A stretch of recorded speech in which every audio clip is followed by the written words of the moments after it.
Hello YouTube and welcome to my back garden.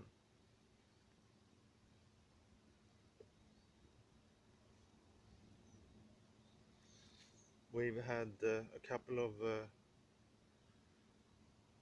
not not cold days but cooler days. But today the heat is back and they're saying that tomorrow will be the hottest day of the summer so far. So and no rain. Well, we did get a few drops yesterday, but everything is still really gray, brownish or yellow.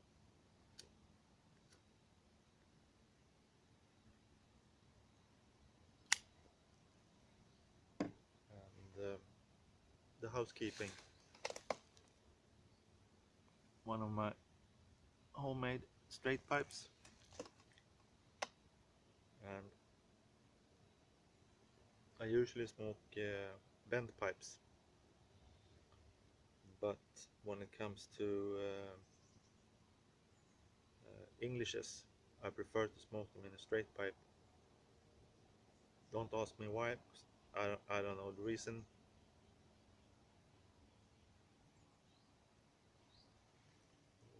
I don't know if it's a taste thing or if it's just a perception thing that I think that Englishes should be smoked in straight pipes. I don't know. And the English I'm smoking today is GLP's Gaslight, and I really like it. I'm not that fond of Englishes or Latakia. I find it a bit harsh, but not in Gaslight. Gaslight to me is like if you take a bowl of whipped cream and you add some whiskey, a peaty, smoky whiskey like Lafroig, not very much, but just to give it a bit extra flavor.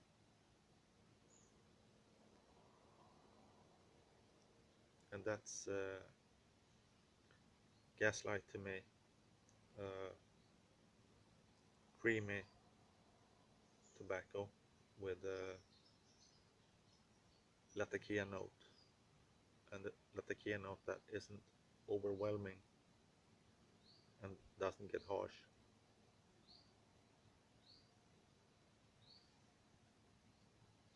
So if you see me with a straight pipe, I'm smoking an English, or I also prefer to smoke Old Joe Crans in straight pipes. I don't know why, but the Englishes and Old Joe Crans, that's straight pipe tobacco for me.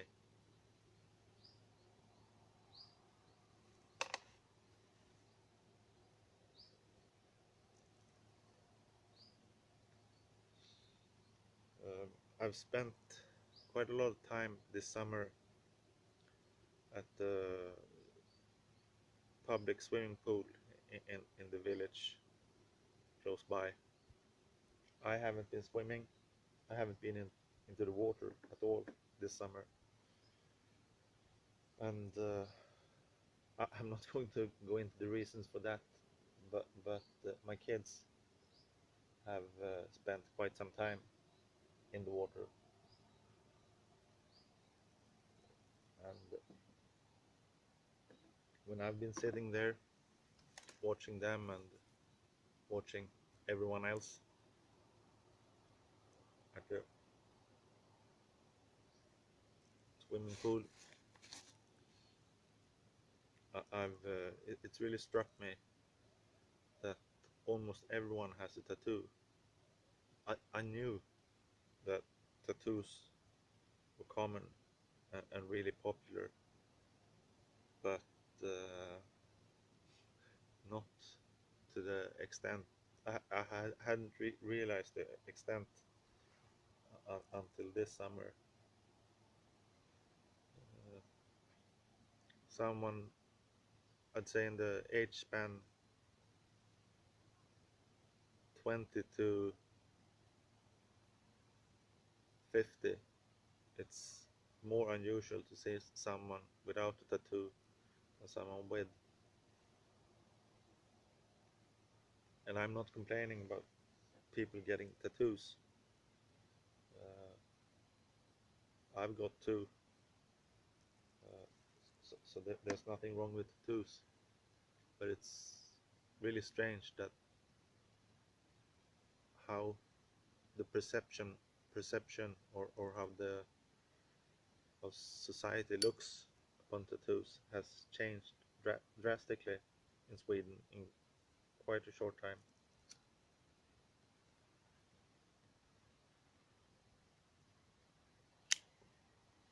I got my first tattoo.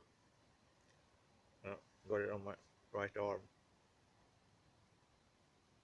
It's a Celtic symbol of tree of life, and I got that 22, 23 years ago.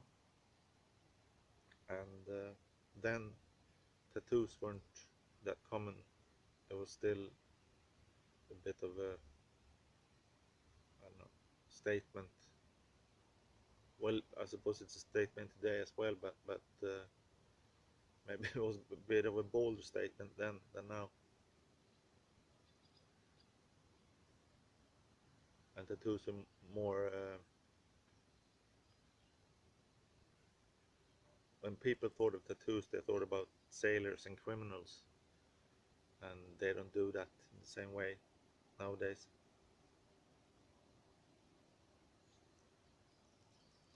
What is it? And then I've got a big tattoo on my right shoulder. There's a story that goes with my first tattoo. At the time, my wife, well, we weren't married then, but we lived together. We were studying in Uppsala, that's north of Stockholm, and we had two horses, or she had two horses, and me. And the horses were in a stable, not our stable, but a stable run by a professional horse trainer who was competing in trotting. That's big in Sweden. Horses trotting with small carriages behind. Not because it's an interesting sport, but because there's a lot of gambling going on. So there's big money involved in trotting in Sweden. And he took our two horses in, and I don't think he was a very successful trainer. So he needed extra income, and he got that through the Department of Corrections, the agency that ran or runs the prisons in Sweden. When, at least for some prisoners, when the time they're serving is close to an end, they try to find some sort of transit living and activity to make the transition from prison to society easier. And there were a couple of guys like that at the stable.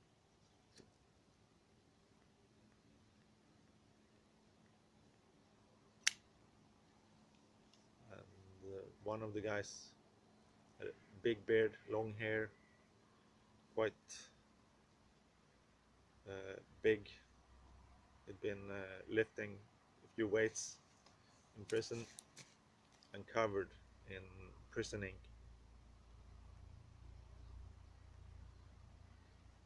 I spoke to him about getting a tattoo, and he said, "Don't do it, don't do it. You always end up regretting it." I found that sort of amusing, him covered in tattoos.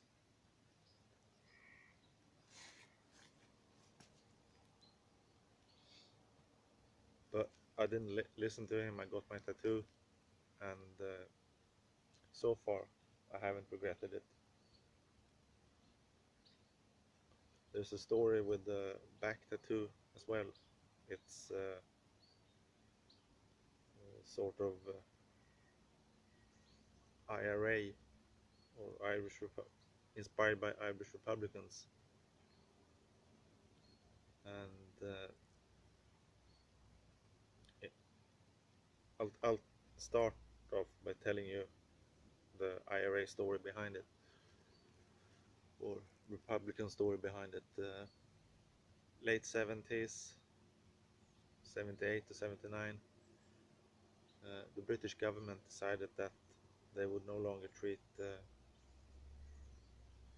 prisoners from IRA or other Republican groups as political prisoners, would be treated as ordinary prisoners, and therefore they would have to abide by the same rules as ordinary prisoners.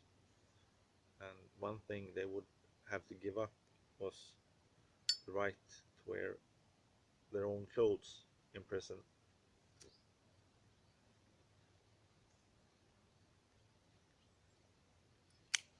And that didn't go down well with the Republican prisoners.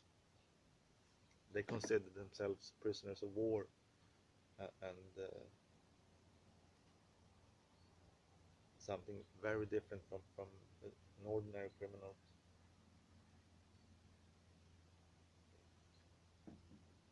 So when the change came, I think it was 79, the first prisoner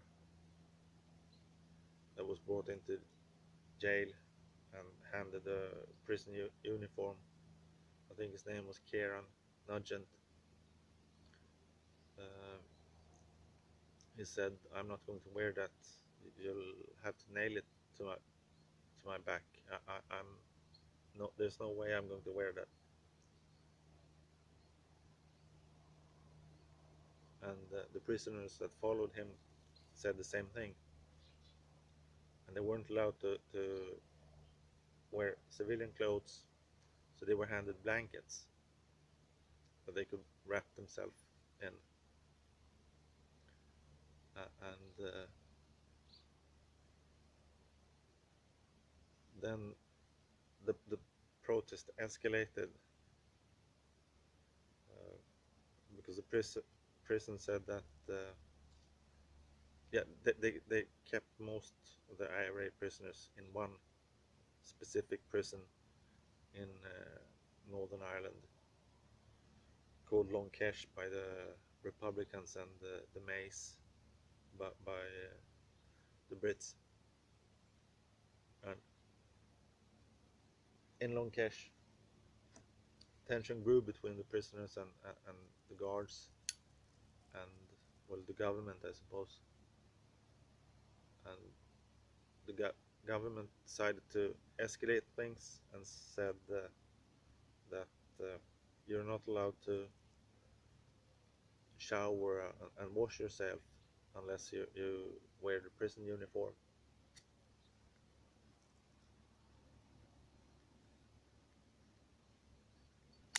So the blanket protest, as it was called, grew into a no wash protest, with the prisoners refusing to wash, and they couldn't cut their hairs, and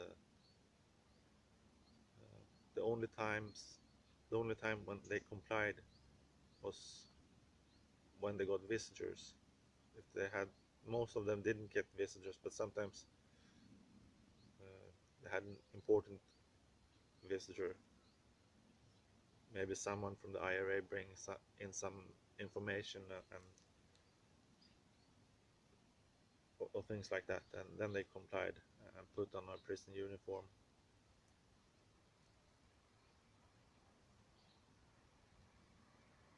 But things got even worse. Uh, the prison said that, oh yeah, uh, in Longcash, there weren't toilets in the cells. The prisoners, there were two in each cell, and they had a chamber pot that they had to empty, I don't know, once or twice a day. And the guard said that you can't empty your chamber pot unless you comply with the demand to wear a uniform. The prisoners tried to pour the urine and feces out the windows or under cracks under the doors, and when that didn't work, the windows were boarded up, and they couldn't get it out under the doors. They started smearing it on the walls, so it was the conditions got really disgusting. And that went on, and nothing really happened. The prisoners were suffering, and the British government wouldn't back down. It was Maggie Thatcher was the prime minister, and she didn't back down from much. So the IRA decided to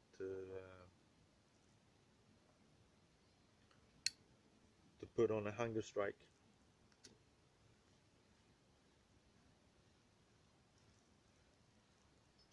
To get 5 demands.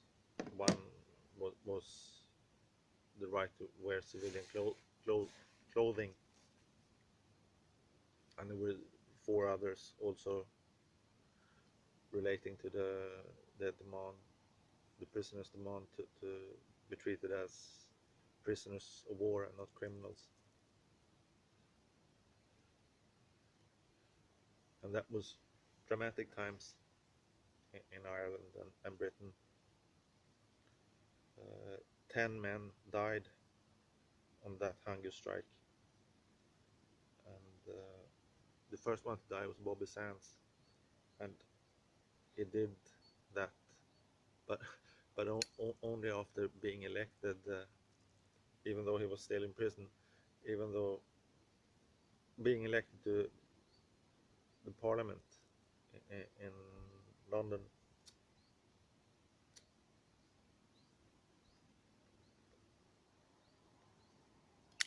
After that, because a lot of people voted for him just to support the prisoners and their demands. After that, they changed the law, so you can't run for parliament or political office if you're a prisoner. But the whole, yeah, and the strike ended without the British giving in.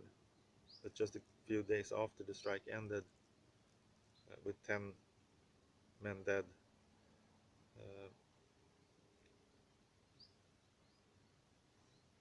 the British gave in and said that civilian clothing and the other demands could be fulfilled. So it was a lot of not losing face going on.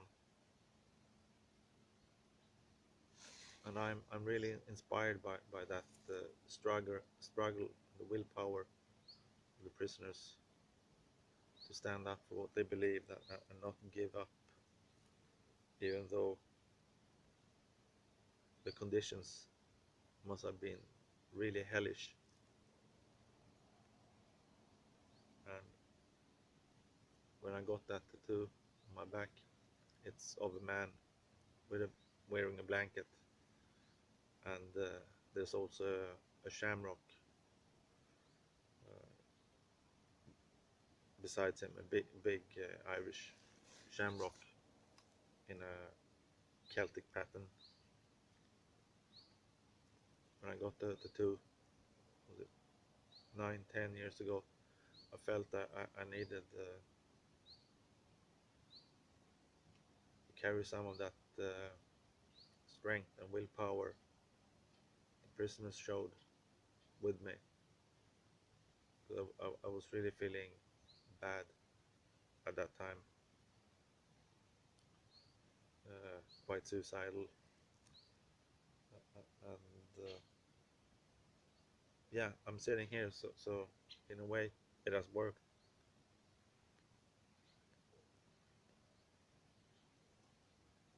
I've been talking for quite some time now. I can't see the time, but I think I'm well over 15 minutes, so I'll close the show here. Thanks for watching. Take care, and hope to see you soon again. Bye.